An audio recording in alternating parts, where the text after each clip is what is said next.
2 years ago, at the start of my career, I've already made LCS with Unicorns of Love. I'm pretty confident I can do the same again. I've won Challenger Series and made it into LCS, so I'm completely fine doing it again. We played the Big Gods last week. We went 2-0 against them. Big Gods Jackals are just melting under this relentless assault from eUnited. I don't think we will have that much problem going against them in the playoffs. There's a reason why they're here and not in the EU. Everyone counts us out from making LCS. Going into this, we've expected to get first. And when we make LCS, they will be really surprised. Getting anything less would be an insult to our play and our team. I think every single team can win or lose, and so we can play our minds out and 3-0 these guys. It's actually do or die, yeah. We have to win.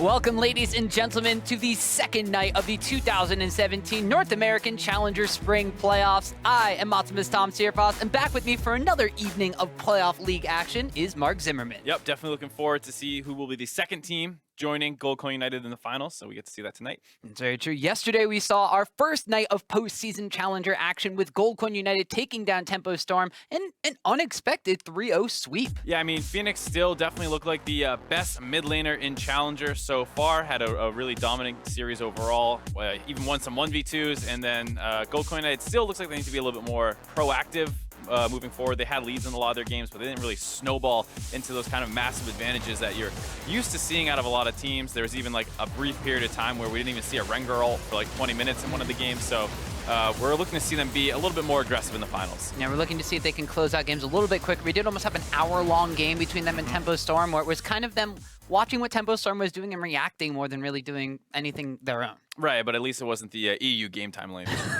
How topical. However, let's review our current tournament bracket. With their win yesterday, Gold Coin United secures their spot in the Summer Promotion Tournament and advances to the finals. Now tonight, we'll see which of these remaining teams will join them with a rematch of last week's series between Big Gods Jackals and eUnited.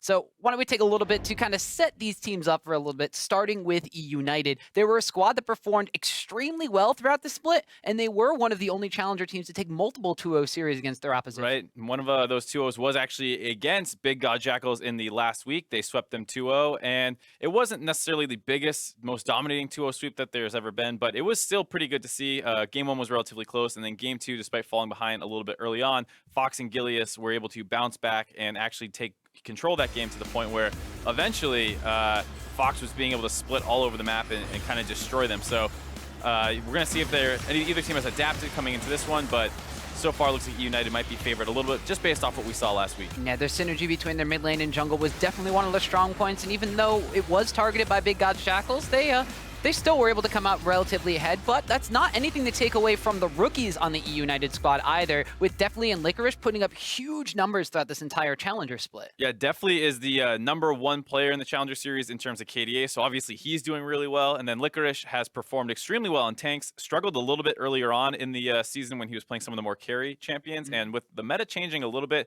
there's not quite as many OP tanks, so he might get forced onto something else that he doesn't necessarily want to play. Yeah, it's going to be a weakness that Big Gods might look to utilize with their own top lane, looking like a little bit of a weak spot of their own. Yeah, talking about the top lane for Big God Jackals, RF Legendary was subbed out for Chris, but he's back now, and he hasn't been looking too great throughout the entire series. He, as you can see, is losing pretty much every statistical category to Licorice in this matchup, and so he's going to have a tough time tonight. Hopefully he bounces back. He looked a little bit better last week on his Rumble game, but still not great overall. And then I think the big factors for Big God Jackals will have to be Fabi and Peganwolf, who have been actually playing pretty well, I'd say, for the carry positions. Fabi has some of the best stats in the Challenger Series for the AD carry, so hopefully he's able to turn up tonight. Yeah, well, despite being the underdogs, Peganwolf shared how he and his team can gain an edge.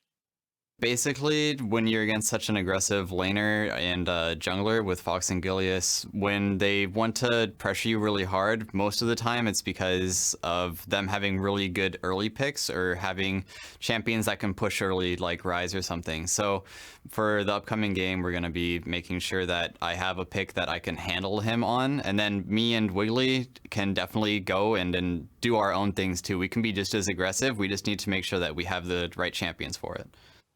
I think a champion to look at for them is that LeBlanc pick. We saw it in the series last week, and they actually did a really good job controlling the Rise early on. They had an advantage for basically the first 10 minutes of the game before eUnited was able to kind of turn that one around with some good team play. And I think they want another kind of early game like that, like you said, picking some aggressive early champions to match up with that European jungle mid synergy for eUnited. Yeah, well, with that business out of the way, let's jump into the starting lineups. First off, on the blue side for game number 1, it's going to be Big Gods Jackals. In the top lane is RF Legendary, jungler is Wiggly, mid lane is Pick and Woof, and on the bottom side of the map, it's Fabi and Bionic. Which means it's eUnited actually loading up onto the red side. In the top lane, Licorice, jungle, Gilius, mid lane is Fox, in the bot lane, it's definitely in his support, Zazel. Yeah, and it's actually surprising to see coming in as the #1 seed. We do have eUnited opting to be on the red side for game number 1. They got the side selection. We saw Gold United winning the tiebreaker in week number 5. They chose to go for the blue side. This could be something they just want to get one of those solo lanes in advantageous matchup. Right. I mean, I think one of the few champions that you see being first pick frequently is the Varus or something, and red side gets stuck kind of banning the LeBlanc, often maybe the Varus as well. But we saw them take the LeBlanc Rise matchup a couple times, so they might be comfortable eUnited here, leaving up the LeBlanc, letting Big God Jackals play it, and hopefully grabbing the Rise or something for themselves. We'll have to see what their actual plan is here, opting to go into the red side. Yeah, well, they did wind up having an undefeated record on the Rise so far, 5-0 for Fox. Funnily enough, they might not be too sad about letting the Varus through. Definitely, actually, it's the only champion he's lost on in the entire Challenger Split series. He's been favoring the Caitlyn, been favoring the Ashe, kind of going those more lane-dominant picks that can put out a little bit more damage in the late game. Right now, we see Big God Jackals already banning away the Lulu, and so that was one of the best bot lanes that we saw out at eUnited when they had the Caitlyn plus Lulu. They were taking turrets on their own, basically with no jungle pressure around like 6 to 8 minutes. So no surprise to see that one being targeted away a little bit. Talk about the Varus being popular. Blue side first pick. Not going to happen this game, banned away already. Yeah, well, they do not want that to get in the hands of Fabi, and Fabi has been, he was kind of the go-to utility AD carry to begin with, and in his entire Challenger Series run, it's definitely been a high point for him. The fact that the meta has favored him so well, and Big Gods Jackals really focused down on that bottom side of the map. Yeah, and you see that they don't want to play that LeBlanc matchup. We talked about there's a chance that that's what eUnited was looking for, because they weren't afraid to play the Rise or into it or something. So we see the LeBlanc ban actually by Big God Jackals here. eUnited also banning away the Malzahar, which is kind of a crutch pick, I feel like, for a lot of the Challenger teams, having that guaranteed flash ult available to start out a lot of fights. eUnited saying, we don't need that, we're not going to play with it, and they ban away the Malzahar. Also likely because their favorite counter pick in Lulu was already banned away as well. That's very true, and that Lulu had kind of just been a Zazel pick in general, but as you do mention, the fact that it goes very, very well against the Malzahar, and we did see teams like Tempo Storm last night struggling against Gold United when that kind of point-and-click initiation was not available to them, and of course, we're also going to see some of the more popular picks, more recently the Jace, and still the Rengar being banned away, but that does leave things like the Graves open, who has kind of risen in popularity as that go-to jungle pick. Right, now I think we saw, Santorin on the Rengar last night, showing that having that ability to make plays is still extremely useful. Graves, though he can turn a lot of ganks, he's not bringing any kind of CC or team fight initiation on his own. Going to have to rely on other members of the team. Big God Jackals electing to go with that Graves pick, and then eUnited very quickly hovering the Shen pick. Like we talked about, Licorice loves playing tanks, and Shen is the best playmaking tank in a sense, not necessarily in team fights with his super strong initiation, but his ability to actually set up the map for these kind of team fights. And eUnited are probably one of the best teams in Challenger with their actual team coordination. They seem to have synergy all over the map, and so them grabbing that one and the Rise early on, looks like they're going to have a lot of tools available. Yeah, you mentioned the teleport usage. Licorice has been very spot on with utilizing those all across the Challenger Series, and then having kind of the double global threat, and the fact that now you have those two split push threats. The later game Rise, who's going to be able to wave clear like a monster and have his realm warp ability to teleport in. And then, of course, this Shen, who, as we know, has the double global pressure kind of himself because he's got the Stand United and the teleport.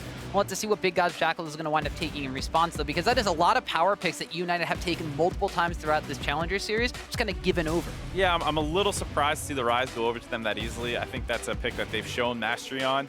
And so, even last week, as soon as Fox got a little bit of a lead, he started split pushing in the side lane. It was basically 1v2ing some of the members on Big God Jackals. So a little surprising to see them give that one away. They're going to grab the Ashe and Karma. A pretty strong lane overall.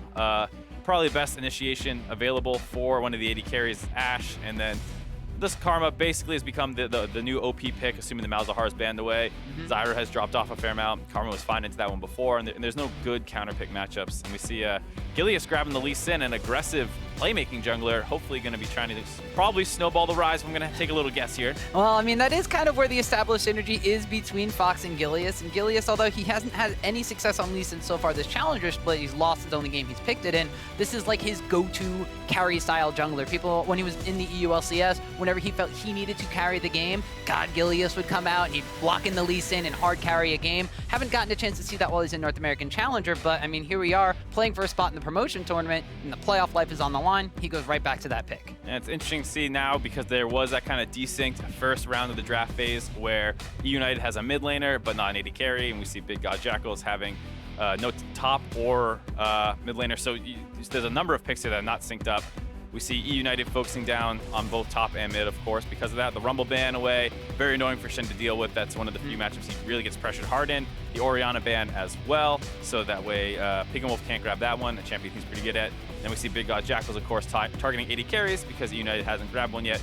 The Jhin and Caitlyn bans. Yeah, very, very far down the AD carry pool, although it does look like the Ezreal is going to be the quick response here for Deathly. We saw Freeze playing that one quite effectively last night.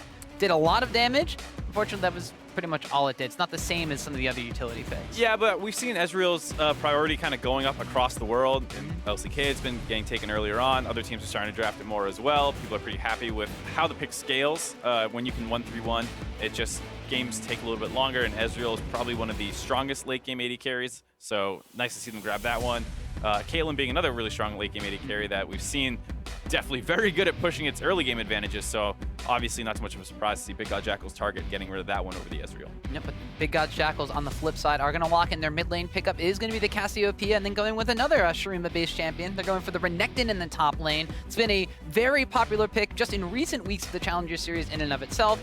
You know, it's seen a lot of more play in the international scene as well, but this is something that RF Legendary, you know, we've criticized him for his lack of teleport usage on tanks. We did praise him for some really good Rumble play, which is more of a carry-centric style top laner. The Jace is banned away. He picks something up that can dish out a lot of damage and try to win that lane phase too. Renekton is a really nice kind of mix between having to play a tank-style champion and being still able to play that carry style, where you have a lot of pressure in the lane early on. You can make a lot of plays with that, but then as you scale into the late game, sure, you're not as good as most tanks are, but you're still somewhat of a frontline threat, and they have to respect you when you go in. We saw Quas yesterday still able to get some engages on it, so it's that nice mix between the two, and so hopefully RF Legendary can perform on this. Seemed like he was struggling on some of the more normal tanks like the Poppies, the Maokais, and the Nautiluses, so hopefully he shows up a little bit better here, because we saw him have a decent Rumble game, and he is going to have pressure in the matchup versus Shen here early on.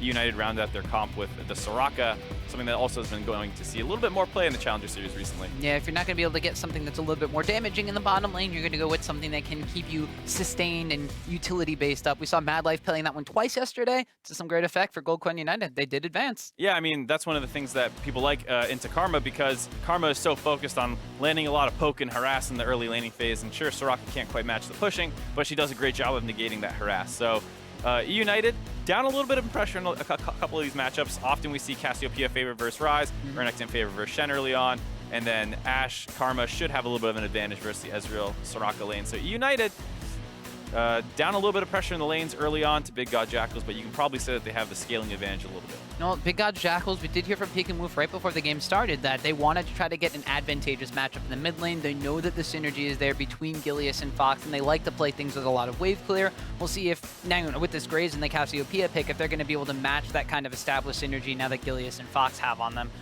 Game number 2 of last week in week 5 didn't quite work out for them. Wiggly was playing the Elise, had a little bit of hard CC this time around. Not as much CC, but a lot more damage coming out of their combo. Yeah, there's definitely a little bit less mid lane jungle CC available for Big Gods Jackals, but at least they do have the pressure advantage, so Wiggly can kind of spend that early game more running around and trying to get a farm advantage potentially. That we've seen that it can be difficult to deal with some of these jungle invades when you have to worry about the other team's solo laners moving in on you first. That was something that helped Santorin out, as well as some smart pathing last night. He looked pretty good. Wiggly's going to have that kind of pressure advantage this game. Probably going to be on him to kind of start getting some leads early on. While Gilius is going to try and turn a couple of these matchups because, like we said, the other team will be pushing into him. So if he can find a good angle, the gank should be there. Yeah, a little bit more effective early gank coming out from the Lee Sin as opposed to the Graves. And you did mention with Sentinel playing the Graves, previously against Goldcoin United, Santorin's Rengar was able to get some very nice invades deep down because his lanes are playing equally as aggressive as he wanted to play. But we'll have to see if that's going to be the same sort of thing we see out of this Lee Sin pickup, if it's going to be more aggressive in the counter jungling style, or if eUnited, as you mentioned, having a little bit of a disadvantage just straight on paper in these level 1s straight away from the lane phase, if it's going to wind up being an option, and if Wiggly's going to try to shut anything down from Gilius. Definitely going to be something to keep an eye on. It's a little surprising in the draft phase to see the Orianna banned out and leaving the Cassio open. Maybe they just didn't think Beacon Wolf was going to play the Cassio. But generally speaking, Cassio is a much worse matchup for the Ryze, whereas Ryze is usually decent into Orianna. So interesting to see some of the draft decisions by both teams.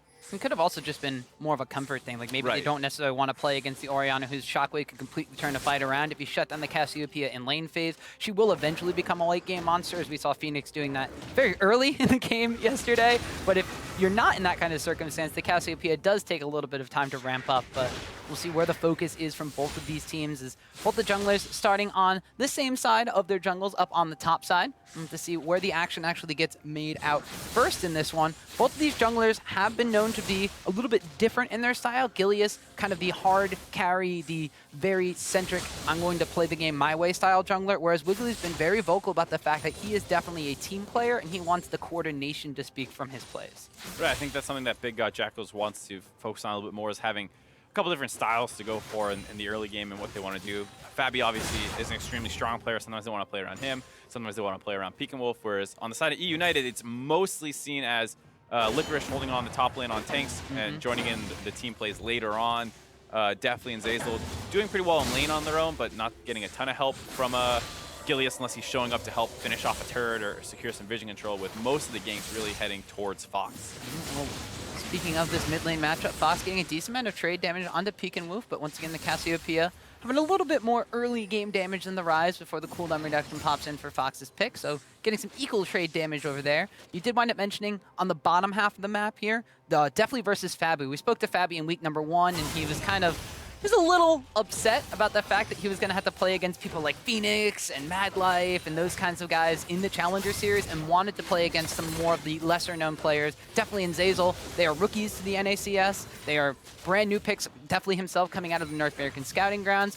Fabi himself has been the most lane-dominant AD carry so far, with the highest CSD at 15 minutes for those characters. We'll have to see if he's actually going to be able to, step up to those words where he says, I want to be able to beat these guys. I mean, he is known to be a little bit of a troll, so we'll have not quite sure how serious he was being during some of those comments in his early interviews. But, you know, even despite the kind of reputation he had during his time on Team Liquid in the LCS, kind of as a role player, utility AD carry, during his time in the Challenger Series, he's always actually been one of the main focal points of the teams he's been on. A very aggressive player, often known last year for his Lucian play and taking games over on that. So he does play a lot of different styles actually pretty well, despite what he ended up playing mostly during his time on Team Liquid. And you see here, they're playing pretty aggressive in the lane, shoving in constantly, trying to get a CS lead eventually. No, you did mention that the Ashe and Karma lane, a bit more poke damage than the Ezreal and the utility-based Soraka is going to have. When meanwhile on the top side of the map, despite the Renekton being a little bit more of an aggressive pickup here, it does look like after an early lane shove from RF Legendary, there's going to be a lot of minions being built up here by Licorice and his Shen pick.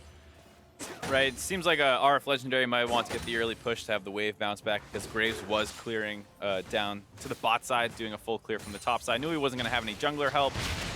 Pretty safe play overall to have that wave bounce back to him, assuming he wanted to do that. And now Graves is up on the top side. So Gilius is moving in for an invade onto this Gromp, gets a ward down. Both teams now aware of the enemy jungler's position. Yeah, both of these junglers kind of mirroring where each other were going to be. We saw when we were talking about the bot lane, Wiggly kind of went down, put a ward into the blue side area of eUnited's jungle. Now mirroring this on the top side is Gilius doing the exact same thing up there. Junglers not getting a little bit too far forward against each other, instead just opting to stay back on their own sides of the map. And this will be this will kind of be a little interesting to figure out where the first kind of explosion comes in this game. If Gilius is going to keep focusing down on that mid lane, if we're going to see Wiggly focus and try to help Beacon Wolf get an earlier advantage. We saw players against Cassiopeia yesterday. We saw against Goldcoin United was Tempo Storm trying to get the early lane advantage over the Cassiopeia. It didn't work out for them. Is it going to be the same exact thing here for eUnited? Is that where they try to focus? Well, I gotta say, it is nice to see Fox basically farming even, not even going back early on for that tier the way you're used to seeing. So he's doing a decent job so far, not needing Gilius to come and help him out. Gilius is hovering around though, might look like they want to turn a gank here at 6. He's coming in now. Not actually going to turn it into anything, just making sure the wave does not get frozen here. Get it into turret. Looks like with the Rise, a little bit low on mana. He did want to go back and pick up that tier, so Gilius just relieving a little bit of pressure and pushing that in. But with Gilius showing up in the mid lane and then showing that he was going back, Big Gods Jackals looked like they were grouping up around the Dragon. It is an Infernal Drake if they're able to sneak that one with the pressure they have in the bot lane, but it looks like that's not going to be the choice. Cassiopeia herself, of course, wants to go back and pick up a tier as quickly as possible, too. All right, both mid laners love stacking that mana early on. Benefit a lot from that one. A little bit later recall than you sometimes see. Obviously, they had extra money to spare. Cassiopeia grabs the Negatron Cloak, whereas Rise grabs the Boots and extra Mana Crystal. Boots pretty useful in the matchup, hopefully being able to dodge out a couple more of those Cassiopeia Qs. And as long as you avoid those, her trade damage isn't nearly as high. Yep, you also got the Storm Raider Surge picked up for Fox this game, so he's going to be getting an extra boost of movement speed. He's able to deal 30% of the HP from Cassiopeia. Going to give him a little bit more fancy feet in these trades in the mid lane. But interestingly enough, this is Pikamu's, I believe, his first time playing the Cassiopeia in the Challenger Series. He's going up against Fox, so as you mentioned, is currently 5-0 on the Rise. Right, that's what I was saying. I was a little surprised to see Big God Jackals not prioritize trying to keep that pick away from him. They even talked about it in their own interviews. They were saying, oh, he loves, getting these early aggressive pushing champions like the Rise. So, as long as we match that. And it's true the Cassiopeia does match it pretty well, but you could also just not give him his best champ, arguably. It's true, but it does show that Pikamu and his team of Big Gods Jackals have been practicing a couple of things since they did fall 0-2 to eUnited in the last week of the Challenger Series. So coming into this one, eUnited is very clearly the favorite, although Big Gods Jackals, they have been able to make some early game moves themselves. A lot of it is centered around Fabi. We talked about how he has kind of been the backbone for this Big Gods Jackals team. He has picked up the Ashe this time around and denied a lot of the utility picks to his lane opponent indefinitely this game. When he hits level 6, you mentioned they try to focus down on the bottom lane, get advantages as quickly as possible, and we'll see if that Enchanted Crystal Arrow is going to be the go button for Big Gods this time around.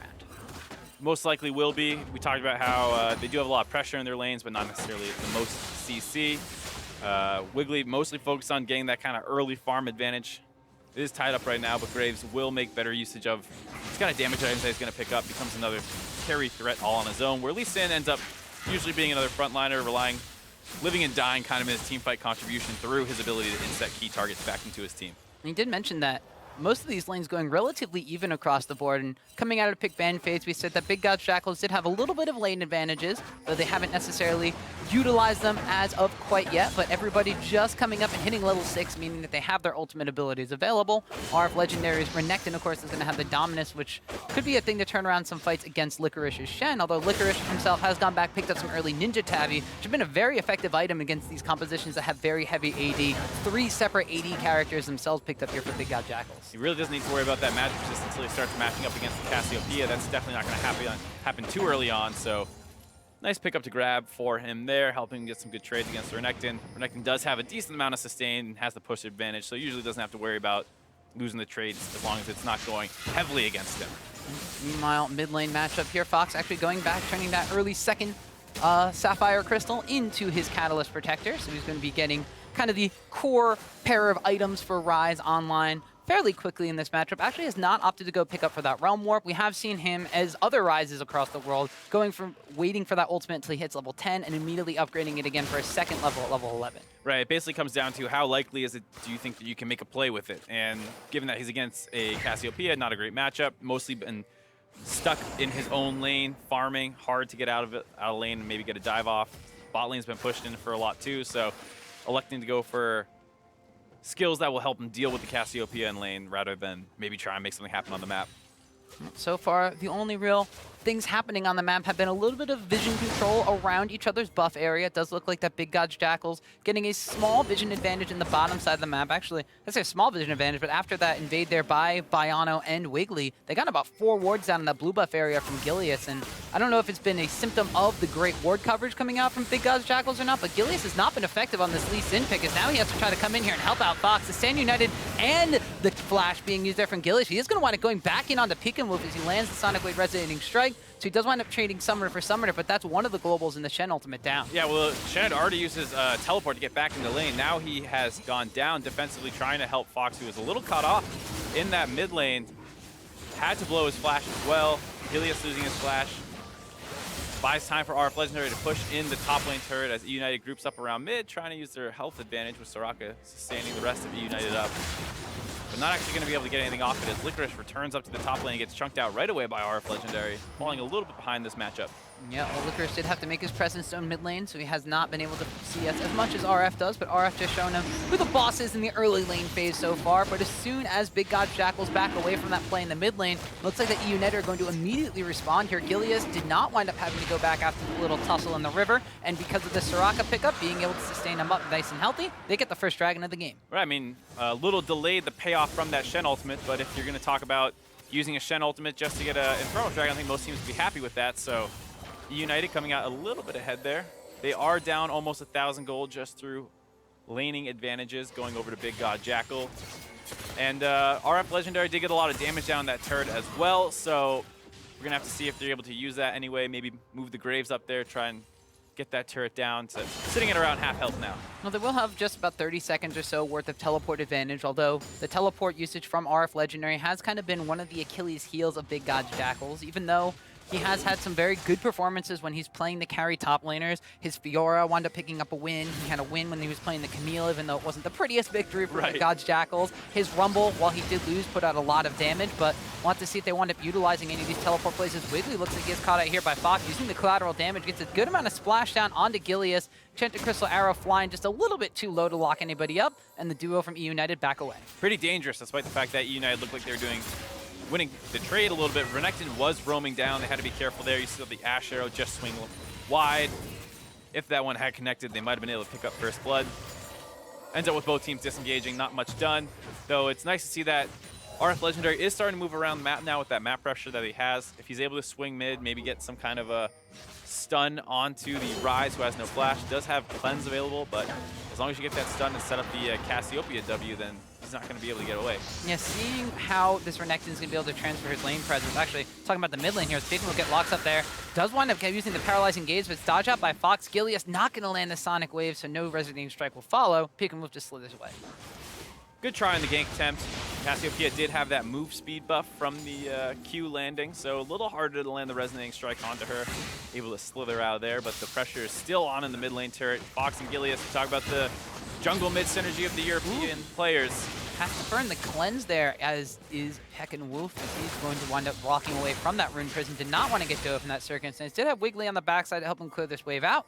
There's been a lot of pressure and a lot of focus from kind of everybody in this mid lane, as we do see RF Legendary making his way down from the top side as well. There hasn't necessarily been any kills being translated from it quite yet. And this is something we saw Solo doing in the Gold Coin United series. Got his Renekton a ban in the next couple of games as well, is continuously shoving up against that tank matchup and then roaming down, trying to create advantages elsewhere off of that lane dominant pick. See, it doesn't look like eUnited's done yet. They're still trying to engage. Able to go in and blow up the Cassiopeia for first blood. Gilius gets the Shen ultimate.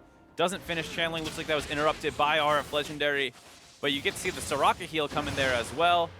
eUnited, good play to grab first blood there. Yeah, so it did look like RF Legendary decided he wanted to go back to the top side. His lane was pushing in, but as soon as he moves away, Gilius, with a really good combination there, does pick up first blood, and it does wind up going over to the Lee Sin. So God Gilius going to put his carry pants on, lands a Sonic Wave, disciplined enough not to take the Resonating Strike under tower. His mind and body both telling him no there. RF Legendary taking the trade on the top side, trying to force onto Licorice, but the Shen has kind of gotten tanky enough now that it's very hard for Renekton to win an all-in. Yeah, Renekton dropping a little bit too low there with his dominance being popped. Has picked up a Phage for himself in addition to that Tiamat, whereas we're going to take a look at this play again. We saw RF Legendary making his way down towards mid lane, but as soon as he decided to go back, Gilius hops over the wall, and they collapse. Yeah, I'm very surprised to see them go for this play. It was pretty aggressive, but they do manage to make it work for them. The Shen ult and the Soraka ult coming in, showing that they had enough defensive tools there that Big God Jackals, even if they did try and turn it, probably would not have been successful. So good play by eUnited overall there.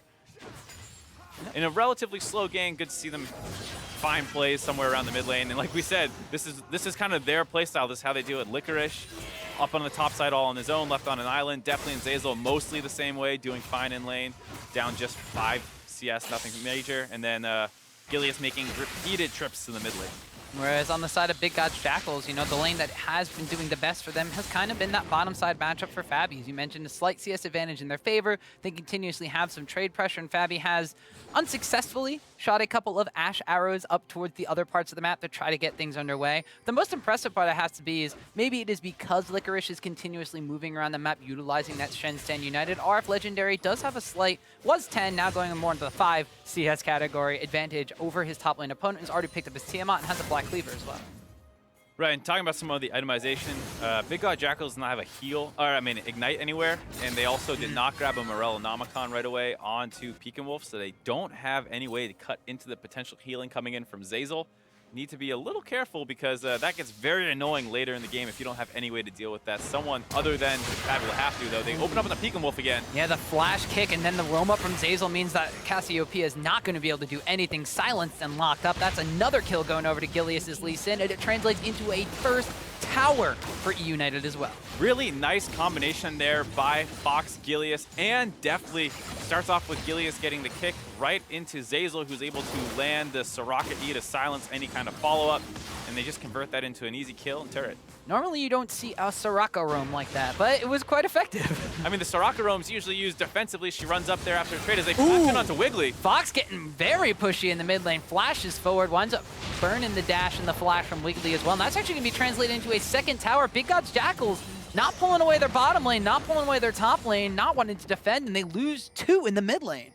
Very surprising to see. We talk about the Soraka roam. Like I said, usually it's defensive, but she can move in there and assist in those kind of ganks with the silence, interrupting any kind of counterplay you would hope to see out of the Cassiopeia. She could not flash away or anything like that, and goes down to the gank attempt, 3-man roam mid, and then Big God Jackals not thinking that eUnited will push for a second turret, and they do.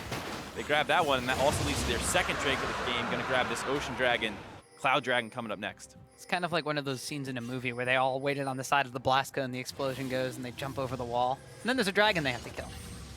I don't know what movie you're watching. I don't know. You got to tell me because I'm interested. Oh, but Pekin move pushing a little bit far into this mid lane with no towers available. Has to burn the paralyzing gaze. Wiggly on the backside is going to try to blow up Zazel, but he does get the stand United, whereas on the front side of the fight, Pekin move trying to kite his little heart out. Will walk into the Sonic Wave, and he will go down for the first kill of this fight, but now a teleport in here from RF Legendary. A shutdown does go over to Biano's Karma. A flash and a stun there from RF Legendary. Pulls a Quas to try to lock up Zazel, but he's going to stay relatively healthy. RF Legendary now a little bit deep. His dominance has already been popped. His health bar's dropping extremely low.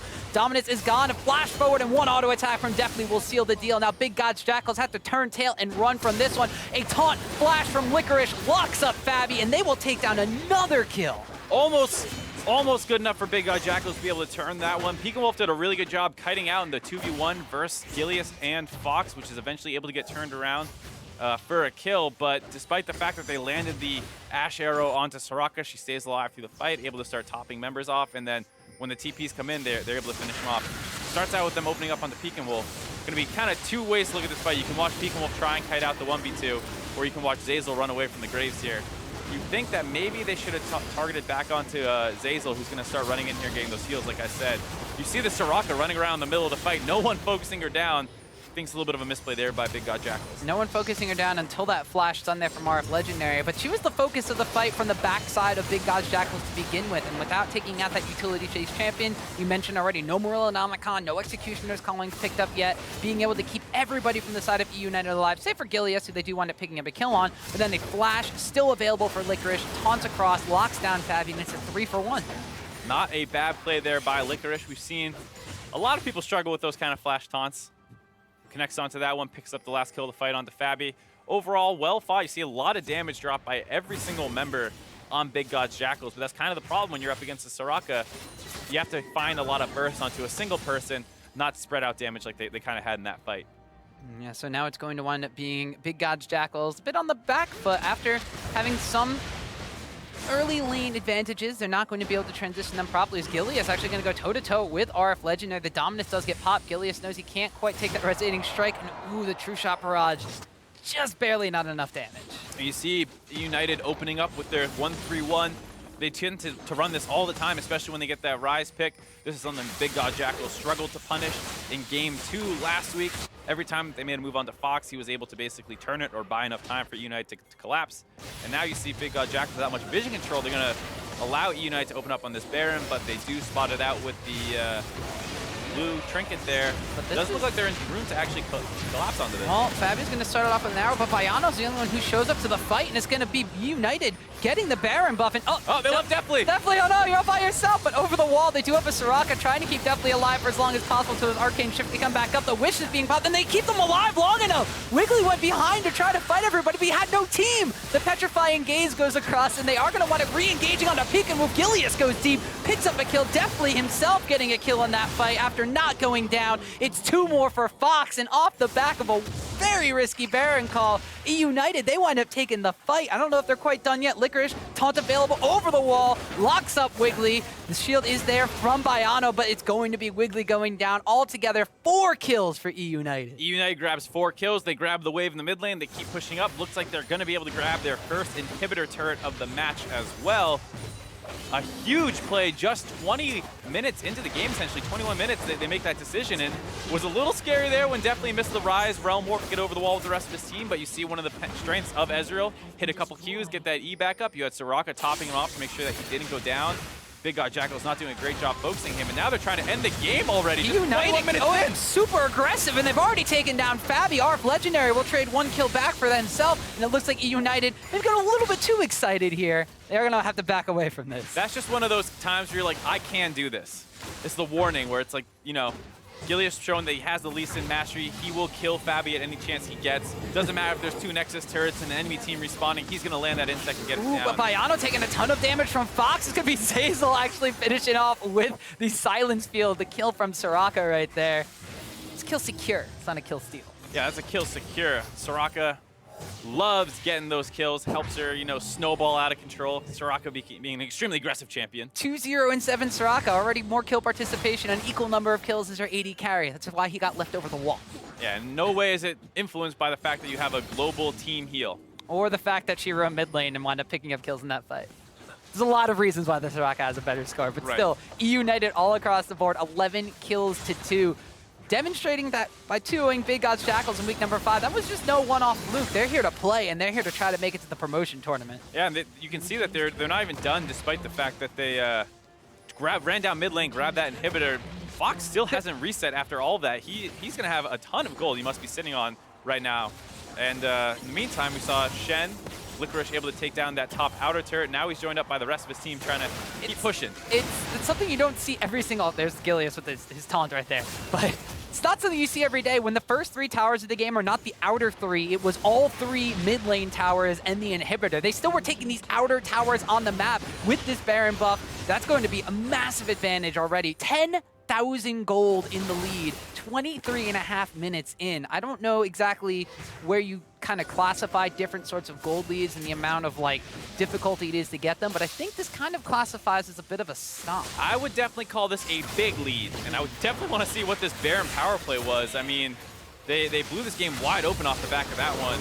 Ooh, but they are going to want to get engaged on the Fox. They blow a lot of the crowd control, including the arrow, but it is going to be a cleanse picked up on Rise, so he does burn that one, just backs away from that, and now Big Gods Jackals, without a lot of their engagement opportunities, this Baron buff still taken away on eUnited for just a couple more seconds, but it will fall off as this minion wave crashes into tower.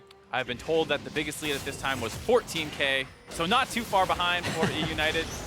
Maybe they can close that a little bit more as they try and grab this inhibitor turret. The flash paralyzing gaze lands, but they just turn on to Peek and Whoop and destroy him. Bayano's going to fall right after that. Arf Legendary in the front line trying to get something done, but he's going to wind up falling as a flash comes in from Licorice. A double kill picked up for Shen. Big Gods Jackals, they're being sent back to their summoner platform. Gilius is going to take the Realm Warp into their base, but he's going to be able to get out of there and survive, just waving his Lee Sin mastery in their face. And eUnited, 25 minutes in, are going to crush game 1. I mean, that's a bit of a tilter. Big God Jackals were hanging around in the early game. They were doing a good job fighting them off. A little bit of a mid-skirmish going in eUnited's favor is all it takes for them to blow this game open just 10 minutes later, basically. eUnited, A little bit of BM at the been end. a little flashy here, just kind of camping outside the summoner platform, but it will wind up being a 25-minute victory. 14 kills to 2. There wasn't a lot going on for like the first, 8 or so minutes of the game. We said Big Gods Jackals might have some lane advantages, but eUnited just never let them get it. It did feel like Big God Jackals were playing a little too slow, like we mentioned, that they basically had pressure in all 3 lanes, and Wiggly was trying to farm the jungle, but Gilius was keeping up. And then you saw them make repeated attempts at 6 now that they had their Soraka ultimate and the Shen ultimate. They made a lot of attempts around mid lane. Finally, they're able to turn one for first blood, and that was kind of the off to the races moment, where after that they were relentless mid lane. Like you said, they took all 3 turrets and an inhibitor mid lane before they grabbed anything else. Yeah, that's right. And we saw one of the strengths coming in for the side of Big Gods Jackals is going to be the kind of the EU mid lane jungle synergy between Fox and Gilius. It wound up being not nearly as effective as it was in the early stages of the game. You know, they really didn't even get that online until they were about level 7, about level 8. Took a little bit slower, but it still happened. I mean, that's kind of what we were talking about, though, and what we saw last week during their matches, where in the first 10 minutes of the second game, you know, Fox and Gilius were, for the most part, being controlled, and were getting a little beat up by the mid-jungle synergy from Big God Jackals, but that's what makes their mid-jungle synergy so good for eUnited, is the fact that they don't need to get the like super early level 3 kill. They can turn one at level 6, level 8, level 9, and that's what they managed to do in this game. Well, the mid lane was a big focus from both of these teams and is going to be the focus of a lot of the play that happened, including the middle stages of the game. Around 18 minutes, eUnited really broke the game open by taking a 3-for-1 fight in the mid lane. Peek and Move pushed up a little bit too far, and this is, Mark, like you said, right after they lost 2 towers mid lane. Right, so Peek and Wolf thinking that the enemy team's resetting. They are actually not. They're hiding out in the jungle. Get a little bit of a scrappy fight here where Zeyzal gets left behind, getting sniped out by the Ash Arrow, while Fox and Gilius try and finish off Peek and Wolf. He does a good job cutting out for a while, getting multiple members low. This allows him to finish off Gilius, but in the meantime, Zeyzal and Licorice have been messing around the backside, buying enough time for Deftly to get involved. Now he joins up and they lock up RF Legendary, and it's going to allow them to turn this fight back in eUnited's favor. Yeah, and even though Big God Jackals were looking to try to turn that around, you mentioned by not being able to kill off that Soraka at all in the fight, she's able to sustain up basically everybody from eUnited. They were able to turn and continue to chase down, including a really good flash taunt there from Licorice. Like we said, it's not the easiest thing to land. Everyone jokes about, you know, people missing taunts on the Shen, and there Licorice had a pretty good game. You know, he lost the lane a little bit early on, not too bad, held on mostly, had to use a couple of his ultimates early defensively from the plays that Gilius and Fox were trying to force around the mid lane, but eventually they were able to start making these pay off. Well, one of the other things you mentioned, flash taunts, not super easy to land. Neither are 20-minute Barons very easy to do, but eUnited, they made the very bold call to keep the pressure up, keep it going, keep the aggression on, and about 21 minutes into the game, completely undetected until the last minute, they go for this Baron call. Right, I mean, it was a great decision overall. They had some good wards around the mid lane to know that no one was really in range to contest this. Definitely just misses the boat there, but he's going to be okay. Just going to hug the wall here and get healed up by the Soraka. Wiggly gets basically presents himself as a target for the rest of eUnited to turn around. If you just help focus down on Deftly, probably would have been a choice. And then Peek and Wolf tries to turn this, gets a little bit too close. He's able to get engaged on, and then it's a chase down after that for the side of eUnited. They're going to be able to pick up two more kills after the Peek and Wolf one. They run down mid lane, they grab that inhibitor, and Wiggly, trying his best to get away from Licorice, doesn't end up doing it, ends up being a 4-for-0. Yeah, the taunt over the wall, Licorice landing another one of the Shen skill shots. This is why we were so confused as to the first 2 picks being left open for eUnited to take were the Shen and the Rise, and those are 2 of the picks that completely broke the game open for them. And it's 2 picks that you think, not even think, eUnited is going to love them. We see Licorice on one of the best tanks available on this patch right now, has a lot of global utility as well as having a good laning phase. Rise kind of the same way, one of the best mid lane picks available, and one that we've seen multiple times here. Fox play the Rise extremely well, and as soon as he gets out of the laning phase in that 1-3-1, it was like a second later they were grabbing Baron, and the game was blown wide open. And we mentioned the Big Gods Jackals. One of the things they may try to target in this pick and ban, or just in this entire best of 5 series in general, was kind of prey upon the fact that while Licorice was off of tanks, he wasn't being as effective, and while RF Legendary was on more carry-centric top laners, he could be effective. RF did get advantages in lane, but it was basically because Licorice was everywhere else on the map. Right, I mean, that was definitely a big problem, was that, you saw RF Legendary trying to roam mid a couple times, but it didn't feel like they ever had the right mindset where they were going to force really, really hard. It can be scary against a Shen and Soraka. You know that at any point those ultimates can come in, but you do need to force over and over to force those summoners or ultimates out, because if you just sit there all game long, I think you could tell that eUnited's comp was going to outscale. So it's a little scary, but you need to have that Ash Arrow connect onto somebody, bait out some of those global ultimates, and then look for a second attempt when they're down. Well, I'm glad you mentioned the Ash Arrow too, because Fabi's been a very kind of cornerstone player for the side of Big Gods Jackals. A lot of the things they do is because they get advantage for him on the bottom side of the map. Highest gold differential at 15 minutes for an AD carry, highest CS differential for 15 minutes for an AD carry coming into this best-of-5 series. Didn't look like he was actually able to get any sort of traction against Deftly and Zeyzal, maybe because of the Soraka pick and how much utility it gave to the bottom lane, but there were no concrete advantages gained by taking the Ashe away. I think you can maybe look at the jungler Wiggly ending up going mid a lot. Feels like they're kind of getting sucked into playing eUnited's game, where it's a very jungle mid-focused team, and that's obviously playing into something that eUnited wants to do. So eUnited survives a little bit of the early disadvantages that their comp has. They're able to get their sixes. They're able to start turning plays. And in the meantime, Fabi's stuck just kind of shooting those arrows up from bot lane, hoping to contribute to all this skirmishing that's going around the mid lane, when you think maybe Big God Jackals could have brought that skirmishing down to the bot lane. And potentially also bring something with a little bit more crowd control. They saw a bunch of crowd control bans in this series. We saw the Malzahar being banned away. We saw picks like the Kazakhs left open, the Rengar being banned away, but also maybe the Elise, which is something that we have seen Big God Jackals use very effectively with the mobility boots early on. It's what they did to shut down the mid and jungle synergy in the last series against eUnited. I mean, I kind of want to see something like that. I felt like there was not enough like proactivity coming out of the jungle from Wiggly in general. Yeah, it definitely seemed like the Graves pick was not his cup of tea. They're going to have to find something to do going into game 2, because that game exploded just about 15 minutes in. That's very true. And because that game was so action-packed, we got to take a little bit of a break. But when we come back, it's going to be game 2 between Big Gods Jackals and eUnited. You're watching the North American Challenger Spring Playoffs. See, it doesn't look like eUnited's done yet. They're still trying to engage, able to go in and blow up the Cassiopeia for first blood. Gilius gets the Shen ultimate. Doesn't finish channeling. Looks like Legendary now a little bit deep. His dominance has already been popped. His health bar's dropping extremely low. Dominance is gone. A flash forward and one auto attack from Deftly will seal the deep buff. And oh, they left Deftly. Deftly, oh no, you're all by yourself. But over the wall, they do have a Soraka trying to keep Deftly alive for as long as possible to his arcane shift to come back up. The wish is being popped, and they keep them alive long. He can whoop and destroy him. Bayano's gonna fall right after that. Arb Legendary in the front line trying to get something done, but he's gonna wind up falling as a flash comes in from Licorice. A double kill picked up for Shen. Big